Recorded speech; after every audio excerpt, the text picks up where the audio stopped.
फाड़ दिया।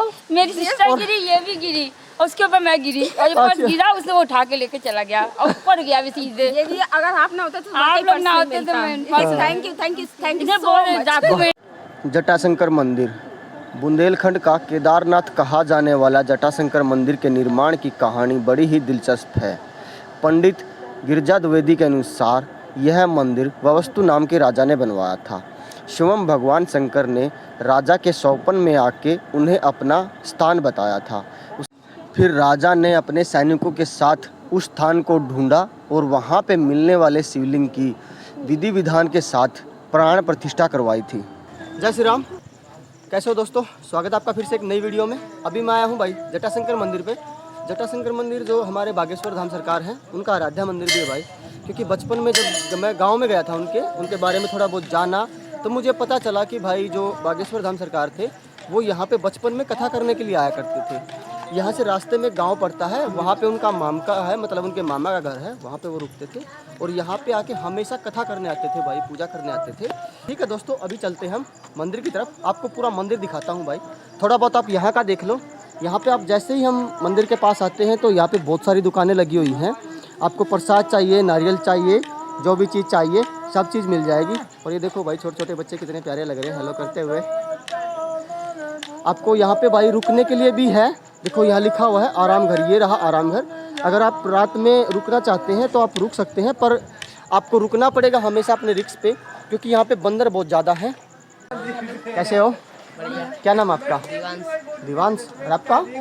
ओम। यहाँ पे प्रसाद दे रहे हो आप? क्या रेट है प्रसाद? 40 रुपये पाव है। हाँ वो 60 रुपये पाव है। तो प्योर में हुआ है? अच्छा वो प्योर में हुआ है, वो क्या रेट है? वो 80 रुपये का 250। वो 80 रुपये का पाव, 250 ग्राम। ठीक है भाई, बहुत बढ़िया। सबसे पहले अंदर आते ही हमें देखने के लिए मिलती है भाई महादेव की बहुत बड़ी विशाल प्रतिमा। और यहीं से हमारी सीढ़ियाँ स्टार्ट होती है। ये मेन यहाँ से समझो कि हमारी यात्रा शुरू हो गई है। यहीं से हमारी सीढ़ियाँ शुरू होती हैं। ये पहाड़ी की थोड़ी चोटी पे बसा हुआ है और वहाँ पे 3 कुंड भी हैं भाई। चलो आपको चल के दिखाऊंगा 3 कुंड, और वो आपकी महिमा भी वहीं जाके ही बताऊंगा। ये देखो भाई लंगूर बंदर, ये रहे। आपको बहुत सारे लंगूर बंदर देखने के लिए मिलेंगे। जब भी आओ तो थोड़ा ध्यान रखते हुए आना भाई, क्योंकि ये लंगूर बंदर यहाँ पे कुछ भी छीन के ले जाएंगे। हो सकता है आपका प्रसाद छीन लें या आपका जो भी होगा, आप पूरा सेफ्टी से लेके आना, नहीं तो छीन लेंगे ये बंदर भाई। रास्ते में कुछ बच्चे मिले भाई जो स्पेशल यही बता रहे हैं कि अपने फ़ोन को ध्यान से रखो, नहीं तो बंदर छीन के ले जाएंगे। यहाँ पे बंदर आते हैं और फोन वोन छीन के ले जाते हैं। हाँ हाँ, कृपया ध्यान रखें उन पर। ओके। अच्छा ये तो फ़ोन की सेफ्टी कैसे रखें? फोन अपना जेब में रखें और साथ में अच्छे ध्यान देकर चलें। ओके, हाथ में होगा तो छीन के ले जाएंगे? हाँ ले जाएंगे। अगर कोई फोटो वोटो खींच रहा हो तब हाथ में रखे तब भी ले जाते हैं। उनको जब मिठाई वगैरह देना पड़ेगा जब छोड़ेंगे वो। अच्छा, कुछ भी उनको देना पड़ेगा तब? हाँ। फ़ोन वापस दे देंगे? हाँ। अच्छा, नहीं अगर कहीं गिरा दिया तो फ़ोन उन्होंने पेड़ पे तो भी वो फूट जाएगा, फिर वो ले जाएंगे, फिर भी उठा के ले जाते हैं। अच्छा अच्छा, लेकिन वो फेंक देते हैं जहाँ पे अपन को मिलेगा नहीं। अच्छा, अगर नहीं उसको मिठाई नहीं देंगे तो किसी ऐसी जगह फेंकेंगे कि वापस मिलेगा ही नहीं। बहुत बढ़िया यार। ठीक है भाई। यहाँ पे मुझे एक और बड़ी ही दिलचस्प स्टोरी पता चली डाकू मूर्त सिंह के हृदय परिवर्तन की। यहाँ पे एक बहुत ही खूंखार डाकू हुआ करता था, डाकू मूर्त सिंह, जो यहाँ पे आने वाले व्यापारियों और यहाँ के सेठों का धन लूट लिया करता था और उन्हें अपने पास गिरफ्तार करके उनसे फिरौती की रकम भी मांगा करता था। बाद में उसको चर्म रोग हो गया तो वो इस कुंड में जब नहाने के लिए आया तो नहाने से उसके चमड़ी के रोग ठीक हो गए। तब से वो यहीं पे पूजा पाठ की उसने, उसके बाद वो यहीं पे रहा। और मान्यता है कि इस कुंड में नहाने से लोगों के चमड़ी के रोग ठीक होते हैं। ये पहाड़ कटा हुआ, अपने आप से कटा हुआ है, किसी ने काटा नहीं है, प्रकृति में अपने आप से बना हुआ है, लेकिन देखने में बड़ा ही सुंदर लगता है। आप लोग देख लो ये कितना सुंदर लग रहा है देखने में, बड़ा ही मनमोहक है। ये है जटाशंकर का दिव्य कुंड। कहते हैं कि इस कुंड में स्नान करने से भाई सारे चर्म रोग दूर हो जाते हैं, जो चमड़ी के रोग होते हैं वो सारे के सारे दूर हो जाते हैं। यहाँ पे दोनों तरफ कपड़े चेंज करने के लिए है महिलाओं के लिए, और नहाने के लिए अच्छी व्यवस्था भाई, काफ़ी साफ़ पानी है। और अगर यहाँ खड़े होकर व्यू की बात करूँ ना माँ, बहुत अच्छा व्यू मिलता है भाई पहाड़ों का। जो पहाड़ियाँ हैं ना, आसपास हरी भरी पहाड़ियाँ हैं, बहुत अच्छा व्यू मिलता है यहाँ खड़े होकर, एकदम भाई मस्त लग रहा है। और यहाँ से बिल्कुल इधर आएंगे तो सामने भाई मंदिर है, ये मंदिर की सीढ़ियाँ हैं जस्ट ऊपर जाते ही सामने सीढ़ियाँ हैं। ये एक बेस की तरह बना रखा है जहाँ पे लोग आके थोड़ी देर विश्राम करते हैं, नहाते हैं, धोते हैं। इधर कुंड बने हुए 3 कुंड, और यहाँ पे नीचे की तरफ ये है, ये 1 कुंड है। यहाँ पे 1 कुंड है और ऊपर 3 कुंड है। लेकिन यहाँ से देखने में भाई नज़ारा बड़ा मस्त है, बहुत प्यारा नज़ारा आ रहा है यहाँ से देखने में। जो है ऊपर पहाड़ियों से पानी रिस के आता है भाई, और ये बहुत सारी औषधियों का पानी भी आता है। कहते हैं कि इस पानी में नहाने से आपके चर्म रोग सारे दूर हो जाएंगे। ये पानी यहाँ से आके इस कुंड में स्टोर होता है। इस कुंड के पाइप के जरिए फिर एक नीचे कुंड है, उस कुंड में पहुँचा रखा है। और यहाँ पे दिखाता हूँ आपको भाई, ये है 3 पवित्र कुंड। जब भी कोई वहाँ नहा के आएगा फिर आकर के इन कुंडों में नहाएगा। ये 3 कुंड हैं। तीनों कुंड में बोलते हैं कि सर्दी में इसका पानी गर्म होता है और गर्मी में इसका पानी ठंडा मिलेगा। अगर आप सर्दी में आओगे तो गर्म मिलेगा। अभी मैं गर्मी के टाइम में हूँ तो मेरे को इसका पानी ठंडा मिला भाई। सर्दी में मैं कभी मौका मिला तो फिर आऊँगा, फिर देखूँगा। और यहाँ पे देखो भाई महादेव जी आपको दिख ही जाएंगे। देखो ये अंदर महादेव जी की प्रतिमा बना रखी है, बहुत सारे शिवलिंग रखे हुए हैं यहाँ पे। जो मुख्य मंदिर है वो यहाँ पे है, इस साइड मुख्य मंदिर है। अंदर घुसता ही हमें भाई शिवलिंग के रूप में महादेव के दर्शन से इधर भी और इधर भी दोनों तरफ शिवलिंग है भाई। और ये है श्री राम लला। यहाँ पे सब लोग आते हैं भाई, नहाते हैं, नहाने के बाद पूजा करते हैं और यहाँ पे जल चढ़ाते हैं। जो मुख्य मंदिर है भाई, जब जो राजा ने स्थापित किया था वो यही मंदिर है भाई। भोलेनाथ का जो प्राकृतिक मंदिर है श्री जटाशंकर धाम, प्राचीन स्थल है। ओके, कितना पुराना होगा? करीब 200-250-300 वर्ष पुराना। ओके यहाँ स्वयंभू भोलेनाथ की उत्पत्ति प्रकट स्वयं हुए थे भोलेनाथ। Okay okay. जो पुण्यों का ये जल है, हाँ हाँ, ये सब भोलेनाथ की जटाओं से प्रकट होता है। अच्छा, तो ये जल है जो 3 कुंडों का भोलेनाथ की जटाओं से आ रहा जी, है। शंकर जी यहीं प्रकट हुए थे, ओके। जटाओं के बीच में पेड़ों की। हाँ हाँ, इसलिए इनका नाम जटाशंकर पड़ा। ओके और ये जल पावन गंगा बोलते हैं। ठीक है। कई लोगों पे दाग हाँ। वगैरह, स्ट्रोक वगैरह ठीक होते हैं इस जल। ठीक है। एक तो वो भी तो है कि यहाँ पे कोई कोड़ी था वो ठीक हो गया जिसको चर्म रोग हाँ थे। हाँ बिल्कुल, चर्म रोग वालों को, क्या? सफेद दागों वालों को आराम लगता है। अच्छा अच्छा अच्छा। और जिस राजा ने बनाया था उसके बारे में थोड़ा बहुत बताओ। नहीं, किसी राजा ने नहीं बनाया। अच्छा। एक डाकू मूरत सिंह रहे, हाँ हाँ।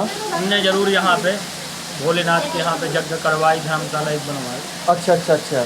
कोई नाम नहीं है, लेकिन पहले ज़माने में बताते हैं कोई राजा ही शिकार करने के लिए जल की तलाश में यहाँ पहुँचे थे। पहुँचे थे। अच्छा, कोई नाम नहीं राजा का, कौन राजा थे? नहीं, वो क्लियर पता नहीं है हमें। अच्छा। पता नहीं। ठीक ठीक ठीक ठीक। और हाँ हाँ मनोकामनाएं, मन्नतें भगवान पूरी करते हैं। जब भक्त दूर दूर से आते हैं हाँ हाँ। उनके दरबार में जो भी अपनी मनोकामना बोल जाता है वो भोलेनाथ से हम पूर्ण कर देते हैं। ओके, मतलब जितने भी भगत अपनी मनोकामना लेके आते हैं पूर्ण हो जाती है। निरंतर भक्त जुड़ जाता है, बार बार यहाँ आते रहते हैं। हाँ हाँ हाँ। अच्छा, जो भी इनकी मेन पूजा होती है जैसे मेला वगैरह वो कब लगता है? वो महाशिवरात्रि, महाशिवरात्रि के दिन। अमावस्या, श्रावण का महीना, हाँ हाँ। विशेष भीड़ होती है इन दिनों में। Okay okay. महाशिवरात्रि का मेला विशेष होता है 3 दिनों का। धन्यवाद पंडित जी। जय भोले। ये है भाई जटाशंकर मंदिर की सिद्ध गुफा। गुफा है, ये है वो गुफा, वहाँ तक अंदर तक है। अंधेरा है थोड़ा इसलिए दिख नहीं रही। और यहाँ पे महाराज जी है भाई। प्रणाम महाराज जी। ये है भाई यज्ञ स्थल। कहते हैं कि जब सबसे पहले मंदिर नहीं होते थे तब इन यज्ञों की पूजा की जाती थी। जिनको हम अपने देवी देवता आराध्य मानते थे ना, तो वो सबसे पहले यज्ञ होते थे। उनके बाद हमारे धर्म में जो पूजा स्टार्ट होने लगी, उसके बाद हम भगवानों को मानने लगे। जो जब धीरे धीरे हमें पता चलता रहा कि हमारे भगवान ऐसे दिखते हैं, ऐसे दिखते हैं, सबसे पहले इनकी होती थी। और जब हम वेदी बनाते हैं, जो वेदी बनाते हैं ना, जो स्वास्तिक बनाते हैं, इस तरह के हमारे देवी देवता सबसे पहले होते थे, क्योंकि वेदों से हमें उन्हीं देवी देवता के बारे में पता चला है। फिर बाद में धीरे धीरे करके हमें पता चलता रहा कि हमारे शंकर भगवान हैं, ये हमारे गणेश भगवान हैं। लेकिन सबसे पौराणिक जो हमारे भगवान हैं वो यज्ञ देव। सबसे पहले हम यज्ञ की पूजा करते थे। अग्निदेव, इंद्रदेव, ये सब देव थे सबसे पहले भाई। और आप लोग देख सकते हैं ये है गुफा, यहाँ तक है ये गुफा भाई। पूरा पहाड़ है, और ये जो गुफा बनाई है, ये जो बनाया पूरा गुफा के बाहर, ये 2007 का बना हुआ है। अभी भी यार एक अजीब सा एक्सीडेंट हुआ भाई, मतलब बहुत अजीब इंसिडेंट था। एक बंदर इनका बैग छीन के ले गया, ये देखो गिर गया। फाड़ दिया। मेरी सिस्टर गिरी, ये भी गिरी, और उसके ऊपर मैं गिरी और जो पर्स गिरा उसने वो उठा के लेके चला गया और ऊपर गया भी सीधे। ये भी अगर आप ना होते तो आप लोग ना होते तो मैं थैंक यू इतने बहुत डॉक्यूमेंट थे हमारे कोई नहीं, बहुत-बहुत और हम धन्यवाद। कानपुर से आए हुए हैं। चलो ठीक। अच्छा आप ये बताओ, आप जटाशंकर आए हो, आपका एक्सपीरियंस कैसा है यहाँ का? बहुत अच्छा, इतने खुश थे हम लोग कि हम लोग कितना अच्छा लग रहा था। गिरी है, उसने कुर्ता पकड़ा, ये गिरी है। एक्चुअली क्या हुआ कि इन्होंने शोर मचा दिया तो वो घबरा गया। हाँ वो हाँ, दौड़ के आया, इसका पर्स गिरा, इसने वो उठा के भाग गया। डर गए रहते वो लोग। चलो कोई बात नहीं, बाप को मिल गया ना पर्स तो। हाँ, ठीक है, मुझे लगा था आज मिलेगा ही नहीं, मैं तो गई काम से आज। कोई बात नहीं, बढ़िया। और आपका दर्शन अच्छे रहे। अच्छे, बहुत अच्छे। भोलेनाथ आपके पास आता, ऐसा क्यों होने देंगे? क्योंकि बालाजी भी तो भोलेनाथ का ही रूप है ना। हम बागेश्वर से आ रहे हैं, हम लोग बागेश्वर से आ रहे हैं। अच्छा बागेश्वर से आ रहे हैं, मैं भी बागेश्वर से ही आ रहा हूँ आज। बस यहीं आए हम लोग। आप भी सीधा यहीं हाँ, आए? गाड़ी बुक करी थी, यहीं आए हम लोग। ठीक ठीक, मैं भी सीधा यहीं आया हूँ।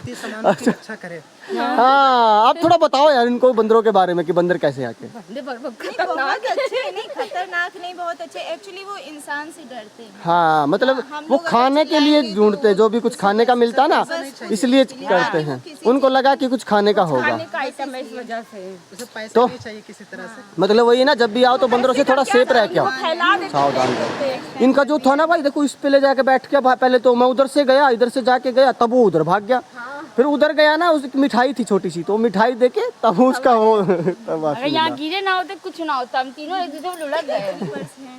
हाँ, हाथ से निकल गया मेरे पास ये, और वो उठा के भाग गया। चलो ठीक है जी।